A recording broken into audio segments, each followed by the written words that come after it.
Hi, this is Lenny of the German death metal band ENDSEEKER, and you are listening to The Bloodshed with the Vampire on Metal Messiah Radio International. Hi, Lenny. Thank you very much for taking time out for this interview. It's a great honor to have you back here on The Bloodshed with the Vampire on Metal Messiah Radio International. Sure, I just looked for last time when we talked, and I think it's 2 years ago. Yep, that's right. And I want to wish you all the best for this new year and this new decade, 2020. Thank you. For you too. I think 2020 will be a very, very good year for death metal. Let's hope so. I'm sure too. Okay, Lenny, let's start this interview. Since 2015, the name ENDSEEKER has stood for the finest Swedish style death metal from Hamburg, Germany. Hard as a fist and uncompromising like binge drinking on St. Pauli's, but with a big chunk of heart and soul to it. Yes, talking about St. Pauli's, I mean, since you are from Hamburg, Lenny, and St. Pauli's, what a beautiful place. Known around the world for its football club and harbour, the Elbe River, the Beatlesplatz, and yes, the very famous one, Reeperbahn.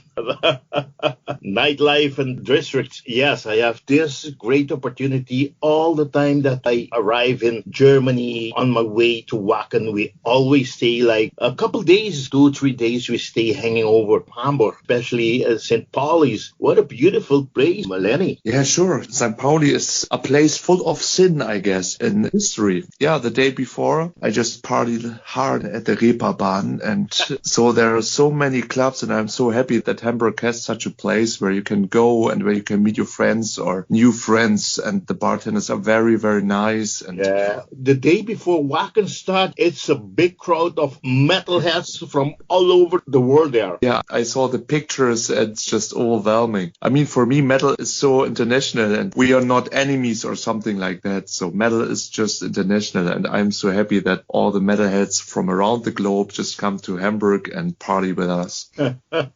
And you are blessed. Everybody that wants to go to Wacken have to drop by to Hamburg. And so you are blessed to be the city on the way to such a great festival as Wacken. Yeah, it's like a gift. But I think when it's normal for you that Wacken is your neighbor, so then it's not special anymore. I lived in Berlin some years ago, and then Wacken was not so near anymore. And you know what you have when you live in Hamburg, sure. Yeah. Okay, we all know the role of Sweden in metal world. HM2, pedal-driven sound of death metal, and era when Sunlight Studio, run by Tomas Skogsberg, was the law, and bands such as early Entombed, Grave, and Dismember dominated the worldwide death metal scene. And ENDSEEKER are one band that plays this particular style. Lenny, to start this second interview with you, vocalist of the band ENDSEEKER. My first question, I don't remember asking you this last time. You being, as we said, from Hamburg,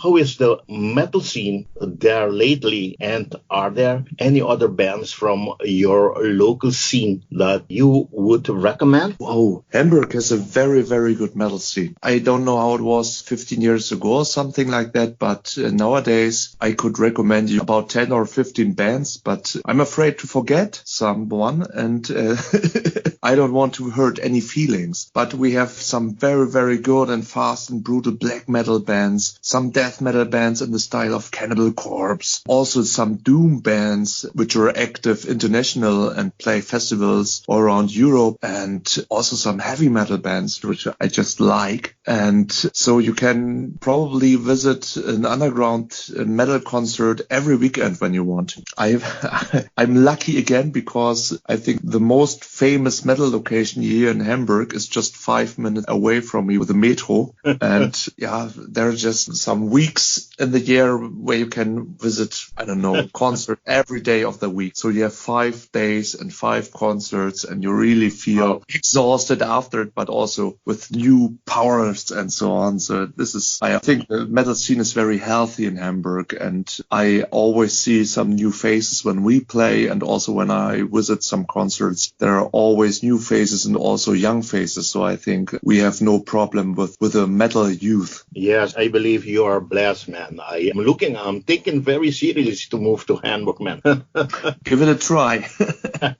Lenny, so far I remember, as you said, we met in December 2017, a couple months after the release of your debut album, Flesh Hammer Prophecy, which was released through F.D.A. Records on October 20, 2017. Lenny, how has things been in the band since we last met? And could you please present us the current lineup and how was the debut album being accepted? There happened so much since then, so I try to start in a chronological way. First of all, our debut album, Flesh Hammer Prophecy. So we got a very, very positive feedback, especially German press, but also from our neighbor countries. And we got a few very good shows on festivals, just like the Partisan Open Air. And so this year we played again at the Summer Breeze Open Air. And these are just festivals which I really like. And we had a lot of club shows to just meet new friends in bands and in fans. And I think the most important for us, what happened since we last talked, is that we found a new label. And so we changed our label from F.D.A. Records and are now signed by Metal Blade Records. And this is a big honor. And I still cannot believe that we are now under this flag, because Metal Blade also has such a great history. And here, just 1 meter away from me, there is a book about Metal Blade Records written by Brian Slagle himself. And I have to read it because this label is just top notch. Sure, we're going to talk about it later on, Lenny. Sure. Okay, so we have this new label and we record our new CD and we release it this year in September. And just played a small tour at the end of the year with our friends of Milking the Goat Machine. So we played 2 shows before Christmas and 4 shows after Christmas, and it was very intense. How is the scene among the band members, and who are the band members? Who are the band members? Yeah, so the lineup is stable, so nothing changed since our last talk. And this means we have on drums Kummer, we have on guitars Ben and Yuri, and on bass there is our big friend Eggy, and I am still the vocalist Lenny. And we just destroy locations and sign everything what people show us and so on. You know, the band's second album was released on September 13, 2019 via Metal Blade Records, and you play your release show party, yes, in your hometown of Hamburg. How was the show for this release party gone? Did you reach your expectation? And how was the presentation of 2 others band? You just mentioned one of them. I'm talking about Implore and Milking the Goat Machine. Oh, so this show was really intense. I don't know if I had any expectations in before. We played in Hamburg and we had to choose a bigger location than we played last time we had our release party. So we are now in Knust, Hamburg, and Knust, Hamburg has a capacity of maybe about 500 or something like that. And at our release show, there were probably 450 people. So it was really, really full, and all the people had such a good mood and partied with us. And so the bands who played with us, Implore is also an international statement. So they tour all around the globe, and we were so happy that they joined our forces for this evening and making the Goat Machine just our big showbiz friends. And we couldn't imagine any better bands to play with us this evening. And so our expectations, I always hoped that this evening would go like it went, but sure, I was still surprised that it was really like that. And sure, you can have some technical problems, something like that can always happen, but no, it was just like in my dreams. But Lenny, let me ask you, was this the first time that you guys has played, the music of both albums? Yes and no. We released a single version or a single 7-inch vinyl before we released our album, so in the summer. And after that, we played Summer Breeze, and we played these songs we released before as a video and so on, also on the festivals. But our release party was the first show where we played so many new songs and old songs. And it was very excited for us, how they work and how the people accept them and so on. I'm very glad to hear that you played Summer Breeze, such a great festival. I've been to different times. You guys guys play at the main stage? No, we opened the festival. So we were the first act on, I think it was Wednesday. So everyone who was already on the festival area just wanted to see a band and live music, and the people were very hot and give us some metal. And so we were the first band, and it was very full. So I don't know how many people exactly were there, but I think it was more than 2,000 or 3,000 people. And so I think it's more. It's more than that. It was not the main stage. But you had a great time playing there at Summer Breeze. Was this your first time? No, it was the second time. First time we played there in 2017, and now it was the second time. And Summer Breeze is okay. Yes, I remember talking to you when we talk about your first album. We talk about that you played that time. That was 2017 itself, right? Yeah. Okay, so this was your second time. Okay, continue with the interview. The debut album, Flesh Hammer Prophecy, was released through F.D.A. record, and the second album, The Harvest, released through Metal Blade record, which is a huge achievement. How did you manage to get the album released through the label? I mean, I'm talking about Metal Blade records. And how was the support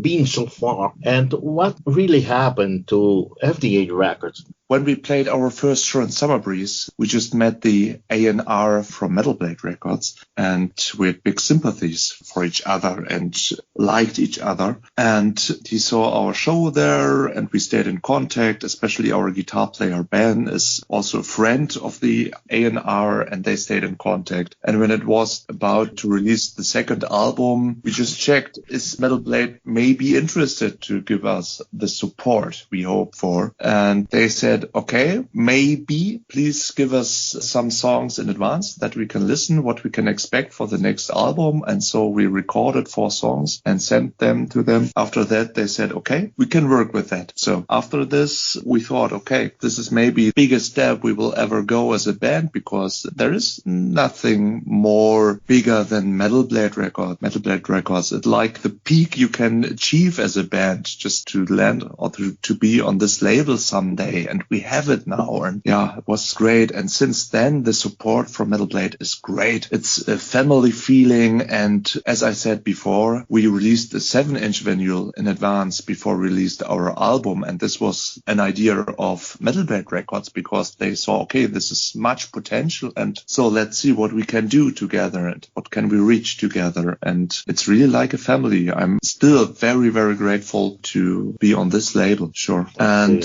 you asked for F.D.A. records. So it's not always easy to move forward, especially when you have also a good label which makes a good job and so on, and you have just the feeling, okay, we have to go further and to take the next step and so on. And so we talked and wrote a lot and so on, and all in all, we found a way how we can do this, leaving F.D.A. records and joining Metal Blade Records. And But did you have a contract for more than just one album with F.D.A. records? Yeah, we could have released one more album, for example, but we also thought, okay, we are not the youngest musicians anymore. We don't know how many albums we can release till one of us will die. So, no, I don't know, just kidding. But we have to see, okay, we want to take the full potential. We want to achieve the most we can. And this was just possible in that way, Okay, Lenny, with your permission, I'm going to use now some words you guys said about this new album. The band stated, the new album provides a lot of diversity and surprises. The vocals are varied and the melodies are catchy, but it's still far away from mainstream. You can hear the influential heritage, but we hopefully also added some new and relevant flavor to it. Lenny,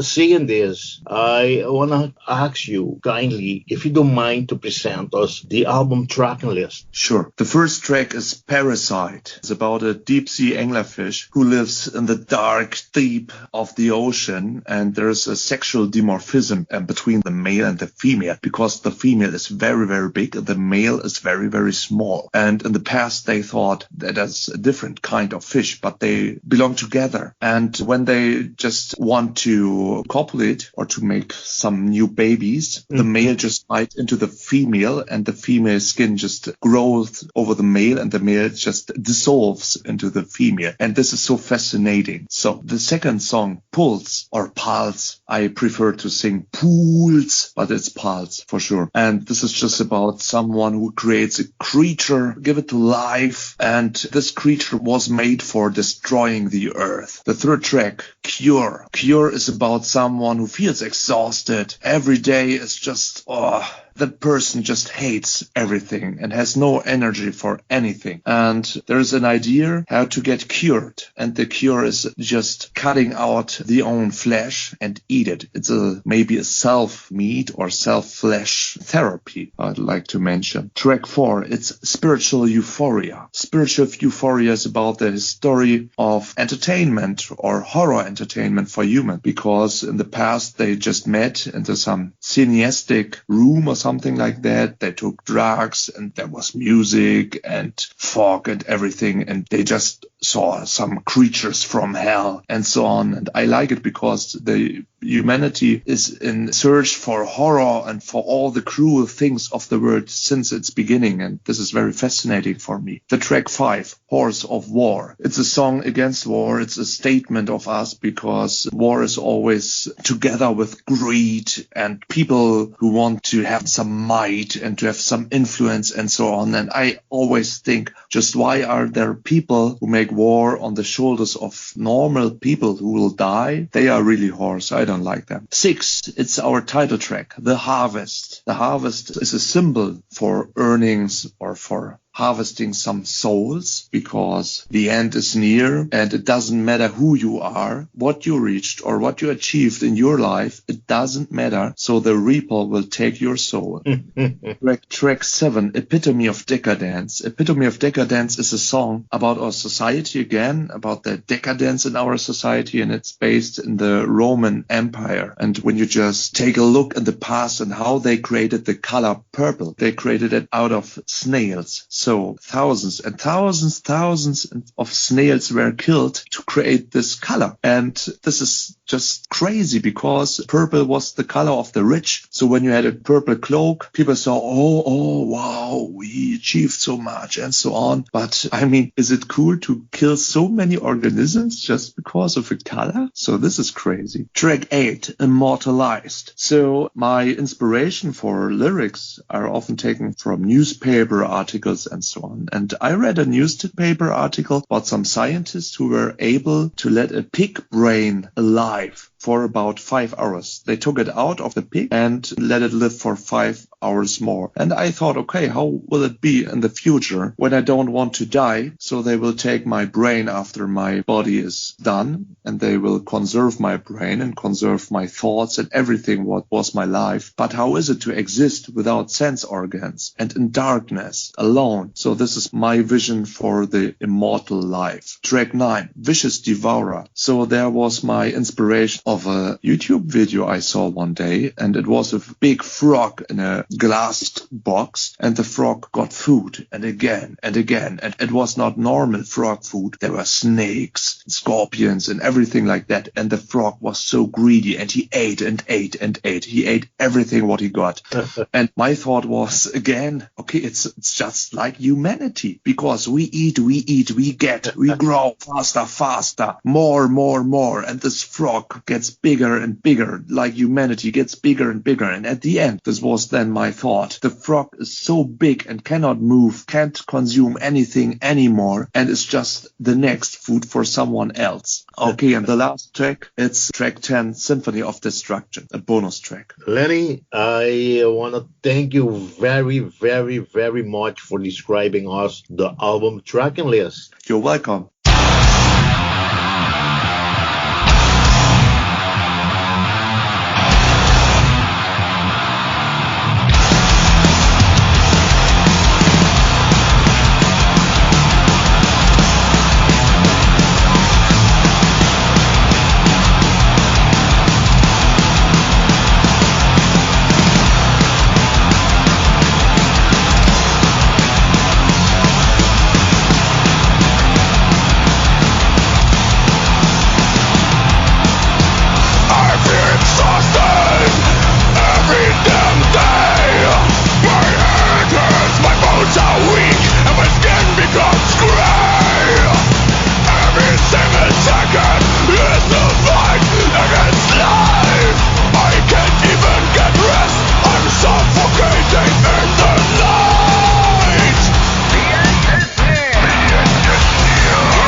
For the Harvest, ENDSEEKER worked once again with Eike Friese, who also worked with Heaven Shall Burn's Deep Purple Gamma Ray to Say Some. The same production behind their 2017 debut album Flesh Hammer Prophecy. The album was laid down at Canelon Studios in Hamburg, and it was described as painless, pleasurable process for all. Everything on the Harvest feel natural. The songs flowing free without being predictable and doing the maximum amount of damage as they thunder from the speakers. Okay, Lenny, how was the work this time gone with Eike? How would you compare the work done on Flesh Hammer Prophecy? So the work with Eike Friese is always a pleasure. He's such a great guy, and when you have a little crisis in studio, what probably always happens, he just gets you where you need him. So he say, okay, Lenny, you can do it. You can do it. Just do it. Push, push. And he is such a talent, and it's always great to work with him. I think the greatest difference between the debut album and now the Harvest was we knew this album will be our debut on Metal Blade Records, and it has to be good, and we had a little bit pressure. So it was our own pressure. That's what we always wanted. But for sure, when you're in the studio and you have to play your takes and so on, and you think, oh, is it now cool how I sing, or should I do a variation now, and so on. It was a very, very good experience just to see, okay, it's also work to keep a free feeling while you record a new album. And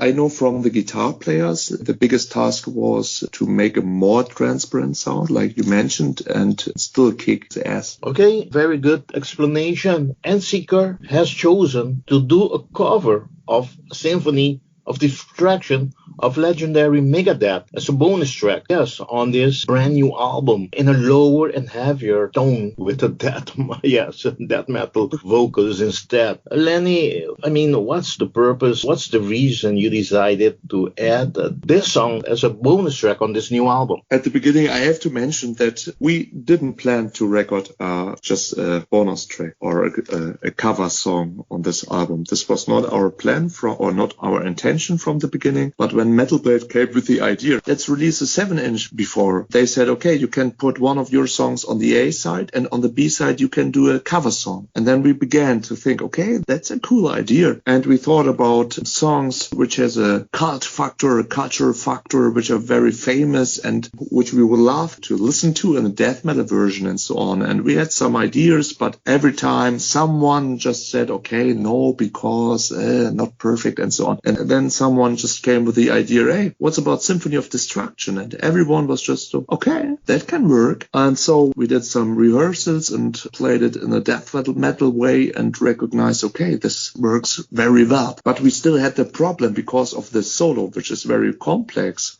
in this song. And our guitar players just say, okay, I don't want to do the solo. And the other said, okay, I don't want to do it neither. And yeah, fortunately, a friend of our band, Michael Green from Grave, we asked him, hey man, would you give us the honor and pleasure to record the solo on our album as a guest musician? And he said, okay, I will do it. And so the solo in this song is just from Michael Green from Grave, and that very good.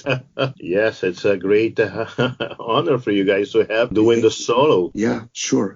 This was really fantastic. Lenny, the band released a video for the track Spiritual Euphoria on June 27th of 2019, and for the track Cure on August 12th, and the self-titled track The Harvest on September 3rd. Would you like to talk a little bit on this video, Lenny, if you don't mind, please? Sure. When we make some videos, we have the luck, our guitar player Ben has his profession with video filming and editing and so on, and he is in video business. And when we make some videos, we can be sure, okay, this will be 100% ENDSEEKER because no one else is involved. It's just us. The first video of Spiritual Euphoria was planned in a different way before, because the pictures we can see of the as prophet or something like that, this master of ceremony, how to mention him. These pictures should be just small inclusions while you can see the band play together and so on. But so we did these pictures before, Ben and I, and when he added these pictures as a whole, he said, okay, this is so cool. We don't need some performance of the whole band and so on. This video stands for its own because it has its atmosphere. It's dark, it's brutal, it's malicious. It has everything. And so this video was done very fast because it works like that. The second video, Cure, we recorded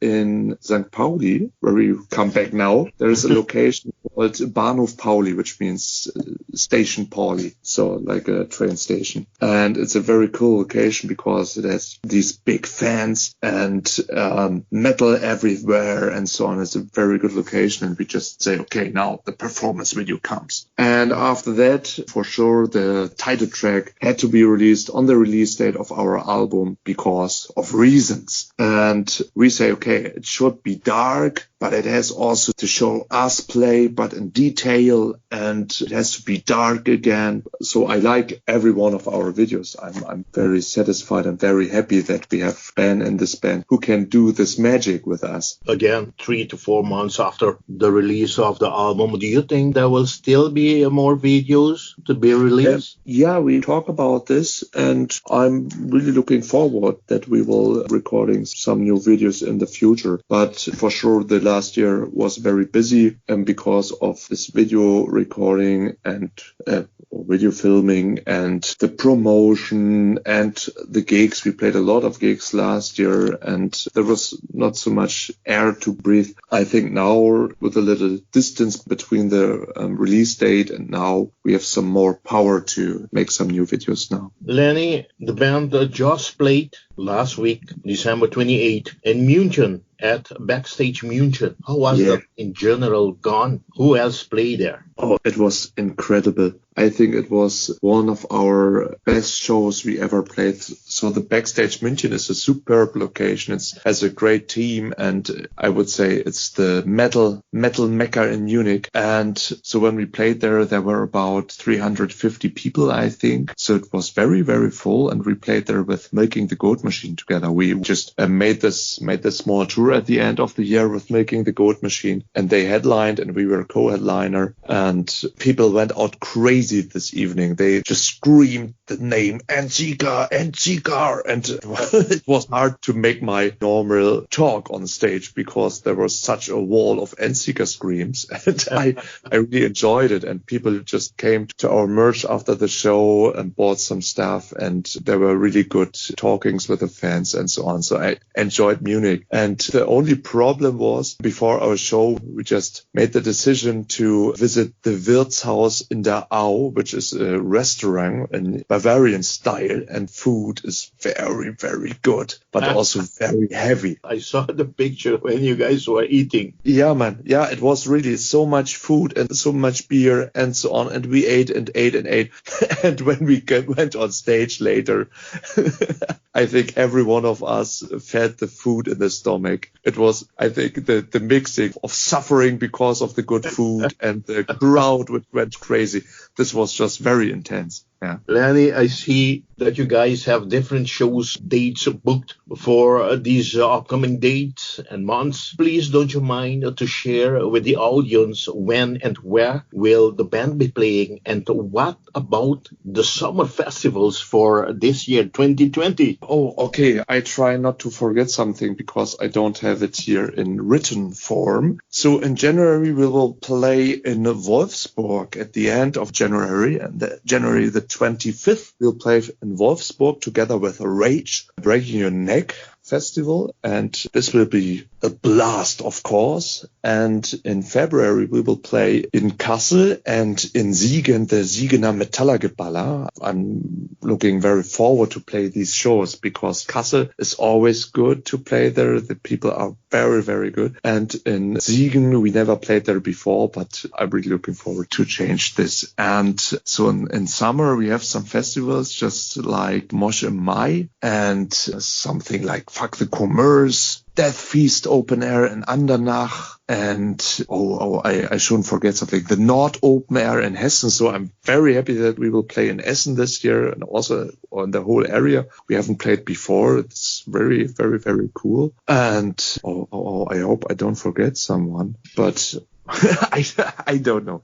We will play several shows. There will come new shows to that. I mean, playing shows, this is the essence of our band. When we play, we get always the feedback, hey man, your show was so great. And it's a difference to the record. Your record is very, very good. But when to see you live, it's still something else. And thank you for playing and so on. And yeah, I enjoy this very much. You know, Lenny, yes, the plus point, you guys, yes, coming out of Germany, living in Germany, is that Germany is so big, it's so huge. And the metal scene is, let's say, besides Scandinavia, I think the biggest one. You have so many festivals, so many shows that you can play at that you don't need to play outside Germany. But still, this question, you guys planning to go do a European tour or even North American tour, South American tour? So we have actually some plans for touring this year. I think so. Some tour will happen definitely, and others are still in the planning. But I'm not sure if these are only German dates. So I hope we will play some European dates. I would love to play Europe. I would also love to play in North America or Central South America. But America is very, very difficult to play for European bands because you have some working visa to get there. And this working visa costs $1,000 per band member. So when you have a band with 5 persons, you have to pay $5,000 in advance just to come to the US and to be allowed to play there. Wow. And this is really, I don't know if it's in reverse that American bands has to pay this in Europe. Lenny, excuse me, but I didn't know that. My question is, but when you go so far, I mean, to do a North American tour, I guess that your record label has to be involved. They should be involved, sure. It's no secret or something like that. When we would have the opportunity to play a US tour, I think this would be a dream coming true for sure, because I was in the US many times before private, and I saw these places and locations and always thought, okay, for example, the Las Vegas Death Fest or Maryland Death Fest or something like that, it would be a dream playing there. So, but I don't know what the future will bring. I know you say there are so many festivals and so many possibilities to play. Yes, this is right. But there are also so many bands who want to play. And so it's again difficult to play regular or to play often because all these bands, and there are many good bands, just fight for the slots and so on. And there are just a few slots for a festival and then it's full. And also when a festival organizer wants you to play there, but there is no place, he cannot make the festival longer or something like that. So yes, one more question. How about playing in the Netherlands? Oh, Netherlands. Yeah, we played in the Netherlands before, I think 2 years or 2.5 years ago. And it was really cool. The Netherlands metal scene is also very active and so on. But till now, we are not on these festivals like Eindhoven Death Fest and so on, or Eindhoven Metal Meeting.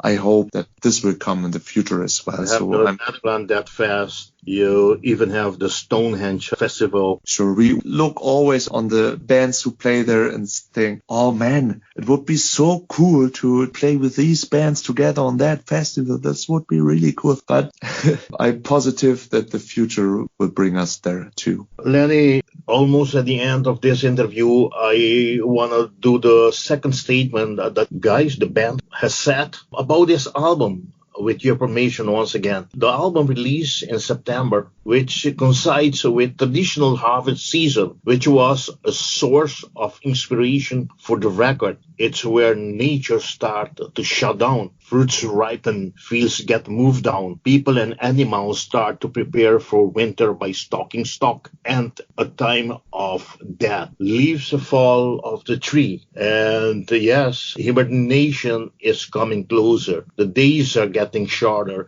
and soon everything turns gray. It's almost magical to see how everything simply dies just to resurrect and spring to fulfill another whole spin. These are songs imagined that are closely related to our vision of death metal. Nothing is cruel and fascinating as nature, and the lyrics are based mainly, but not only, on nature topics. Yes, this is the statement you guys has done and relate to this great new album. And I said it's a good opportunity for me to bring it on for the people to hear what we're talking about, so they get to know this album much better, Lenny. Yeah. The final word about this album is, if you are an addicted to brutality, then ENDSEEKER created this album, The Harvest Thinking of You. Listen to and enjoy the destruction of your eardrums.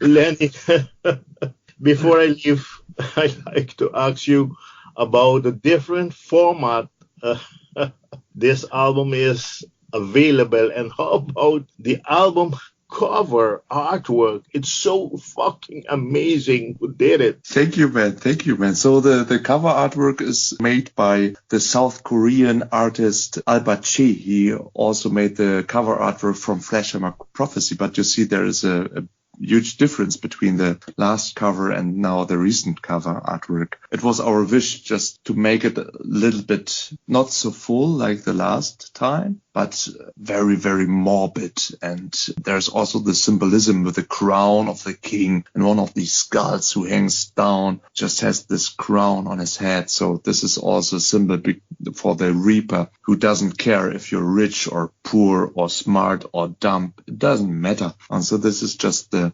picture of it. And you ask for the different release types. So we have a digipack for sure, where the bonus track is included. Then we have the 7-inch vinyl, where we have our Spiritual Euphoria on the side A, and on side B we have Symphony of Destruction. And then we have several different vinyl versions, starting with black, about blue, marbled, some gold versions. We have a US only version. So when you're a US citizen and listening to this show, you're able to get this via Kings Road merch from Metal Blade Records. I think we have 4 different vinyl types. Okay, very good. Lenny, I want to thank you very much once again for making this our second interview possible. And I want to hand you over the microphone of Metal Messiah Radio for you to invite all your friends, all your fans to support the band once again, to buy the band debut album, Flesh Hammer Prophecy, if they didn't do it yet, especially for new fans, and to buy the band's brand new opus, The Harvest. Yes, merchandises that the band has. Talking about merchandises, Lenny, I've seen that you have t-shirt with the album cover on. What else do you guys have talking about the merchandise? We always try to have several different items for our shop. So this is just starting with the shirts. For sure, we have now 2 design types. First, the album cover artwork, but also the backside of the album cover, where you have the scythe just forming like a peak and with a golden tooth. And the cover artwork has this golden crown on this shirt. And it's really golden. It's not just color. It's really gold. It's very worthwhile. No, just kidding. Then we have a hoodie with the album cover artwork on the back side and our band logo on the front. It's a zipper. We have joggers. What do we have? We have for sure all these record types. We have patches, small patches with our logo. We have some big patches for the shoulders with our logo. We have back patches. We have, very, very new, we have some metal pins. Very good. Just for our last tour, and they look just kick-ass. So yeah, this, I think I haven't forgot something. So you see, we have several type of merchandise, and we will make our merchandise grow and grow and grow. Lenny, how about pics? We have them. Yeah, I forgot them. Sure. We have the pics from our guitar players and the bass player, and they have the signing on the one side and the cover artwork on the other side. So when you collect stuff like that, just feel free free to visit our online shop. Okay, Lenny, as I was saying, yes, I'm going to hand you over the microphone of Madam Messiah Radio. Yes, for you to invite everybody to support the bands, to buy the albums, and to attend the shows you guys have already scheduled. They can see it on the band Facebook. But what else should they mean? People want to buy tickets, people want to buy your merchandise, want to buy your albums or your vinyls. Where should they go, Lenny? When I see myself, I always go first on Spotify just to check the band also out. So when you're not sure that this is your type of metal, just visit our Spotify and listen to this album. And when you like it and when you dig it, just feel free to support us. And I can only mention, without support, there's no metal. And I highly appreciated every kind of support of you guys. Yeah, but I mean, do you have Bandcamp? People can order stuff? We have this ENDSEEKER shop. I'm not sure what the address is, but when you go on Google and you're looking for ENDSEEKER shop, this is our online shop. You can purchase everything what you want, what we have on this site, or you go directly to Metal Blade where you can purchase the records and also one shirt design. Metal Blade has also one shirt design. I forgot about that. So there are actually 3 shirt designs for this album. Okay, Lenny, I want you to say hi for me to Thorsten, say hi to Ben, say hi to Andre, say hi to Jury. And yes, once again, if you want to say anything, if you want to give the good words, the thanks to the fans and everybody you want to thanks or you want to invite to your show, the microphone is all yours. First of all, Jacobo, thank you very, very much for this interview. I really enjoyed it like last time. So it's always a pleasure talking to you, and I hope we will do it also in future. Yeah, for sure. When you listen to this and you think, okay, ENDSEEKER, this sounds very interesting, just listen to Spotify, watch our videos on YouTube. They are real. This is 100% ENDSEEKER. There is nothing else. And I can just say again, without fans, there are no bands. And we have to support each other. And yeah, I highly appreciate it. Every support we get and also every soul that we can contaminate with our death metal philosophy. Lenny, thank you very, very, very much once again. I'm looking forward if I'll be in Hamburg. Believe me, if you're not on tour, if you're home, I'm gonna look up for you. I'm gonna let you know that I'm in Hamburg so we can go to Reeperbahn. Please. I would love to take a drink with you, for sure. Okay, Lenny, as I always say, all the best with, this brand new album, The Harvest, and all the best for the band for this new year, 2020. Wish you all the best, and like I always say, metal on. Bye-bye. Thank you.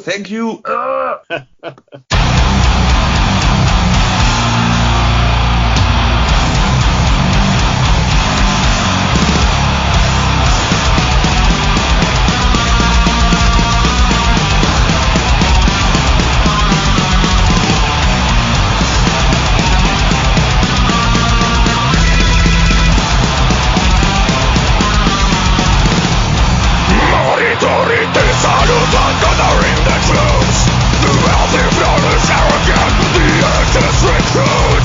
Beside the beggars and the scum, everyone aligned. Getting swing will overjump in search of peace of mind. Hold on tight to your life, losing grip, see the light. Closer to me, you're breathing. No one's for this believing.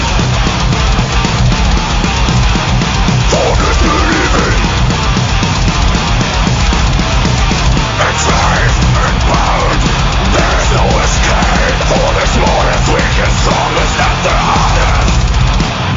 Moribund, unaware, the Reaper takes us all. The ultimate catharsis, the harvest.